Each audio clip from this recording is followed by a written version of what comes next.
Ayan, magandang araw, Bes. Ngayon naman ay sasagot tayo doon sa tanong ng ating kaibigan. Ang tanong niya ay ganito, no? Ah, Sir, meron akong hikaw na kulay stainless, no?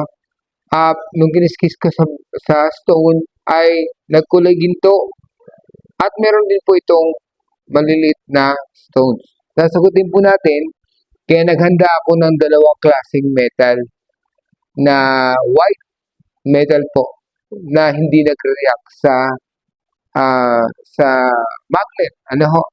Ngayon, ang gusto ko lang ma-share sa inyo pagdating sa mga kahit anong metals yun, mga white metal man or yellow metal, gusto ko lang pong laging tandaan nyo ito. Yung tinuturo ko, yung isang video ko na yung mga basic technique ko, binanggit pa rin ko anong stamps meron o yung markings po ng jewelry na sinasabi nyo na kulay stainless. So, ngayon, best, mas maigi yung sa mga jewelry, kung nais nyo rin lang na matutong mag-appraise or kahit paano may makunti kayo malalaman sa pagdating sa jewelry, alamin nyo rin po yung mga stamps ng jewelry. Kasi nakakatulong din po yan sa pag-determine, para malaman nyo, matukoy nyo kung anong jewelry possible kung na meron kayo. Ngayon, sa sinasabi ni Sir, parang stainless siya.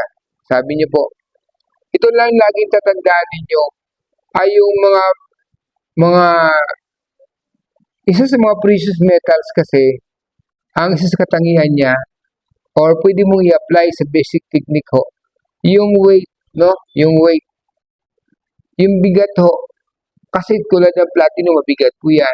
Yung gold, mabigat po yan. So kung mayroon kang white metal na parang stainless na duda ka, sa timbang, pwede mong, kung naghihilala ka, kung magaan siya, halimbawa, hindi po siya magiging gold. Kasi ang gold ho ay mabigat. Ganon din ang platinum, Ang silver naman, mabigat-bigat din, compared naman sa mga ibang mga metal, no? Ngayon, best, no? Mayroon akong dalawang klaseng jewelry dito na kulay puti na parang mga stainless, no? Mayroon ako ditong white gold at yung isa naman, mayroon din po akong white metal na ang isa sa mga gagawin ninyo kung gusto niyo mag-test ng kung ginto ba siya o hindi, kung anong klaseng metal. Isa sa mga tinuturo yan na isa sa mga, hindi naman yun laging magiging pasyan na yun ang, pag yan ang nakikita mo, yun na yung magiging pasyan niya lagi, 100% hindi po. Yung magnet po, best, magnet, no? Kailangan may magnet to kayo pag, isa rin kasi nakakatulong ito kung yung hawak ng jewelry or metal kung may halo, no? Kung bakal o ano man, no? Pero kung ang magnet na pag-uusapan natin, may mga metal kasing hindi nag-react sa magnet, no? Kaya hindi siya pwedeng sa lahat ng oras o lagi mong pagbabasihan ang magnet. Kasi katulad ng silver, hindi po nag-react sa magnet niyan. Yung copper, tapos yung yung white gold, tapos yung pa po, yung stainless din po, no? Yung white, mayroon kasi magnetic, mayroon ding non-magnetic, At marami pa pong iba na mga tulad ng platinum at iba pong mga white metals, So itong hinanda ko ngayon, isang white gold at isang white metal, pero copper po siya. Dilaw na tanso. Pero coated siya ng white, no? White, coated siya ng white. So kung titingnan mo siya ay white metal din, no? Po best, papakita ko sa inyo best. Ayan itong dalawang metal na papakita ko sa inyo. Ito yung white gold na may brilyante ho, no? Tapos ito na may yung copper. Bakit ito po yung inihanda ko para sa tanong ninyo, sa kasagutan ninyong tanong?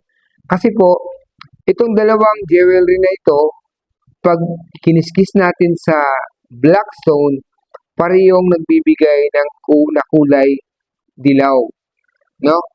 Na kulay dilaw po ang bigay nila. Kaya ito yung inihanda ko para may compare natin, ano best. Una muna dito tayo sa ah, yellow, sa white gold, ano ho? Sa white gold.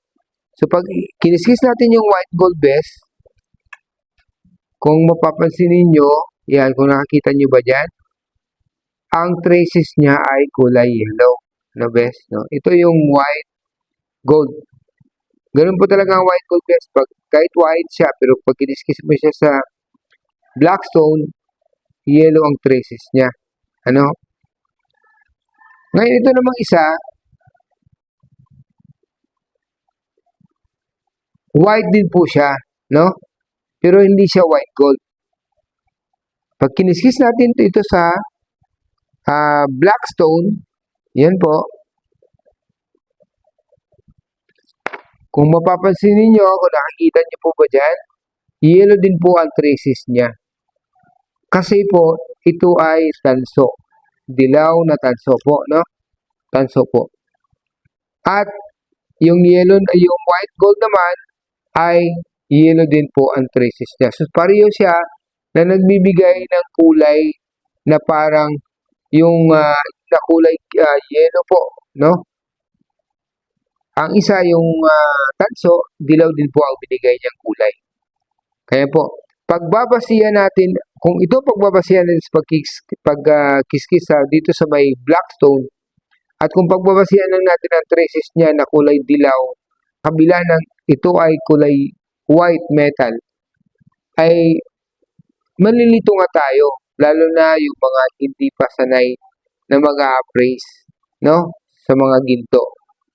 Iisipin natin, pwedeng isipin ninyo na itong tanso na to, white siya, pag kiniskis dilaw. So, pareho siya ng katangian dun sa white gold. Ano po? Magkakaalaman lang tayo dito kung gagamitan na po natin ng asido po. Ito po yung asido natin, best. Yan. Lalagyan natin ng asido. Ito. Ayan po. Lalagyan natin ang white gold, best. So, tinan nyo yung white gold, wala siyang reaction, nandiyan pa rin siya, no? Kasi white gold po siya.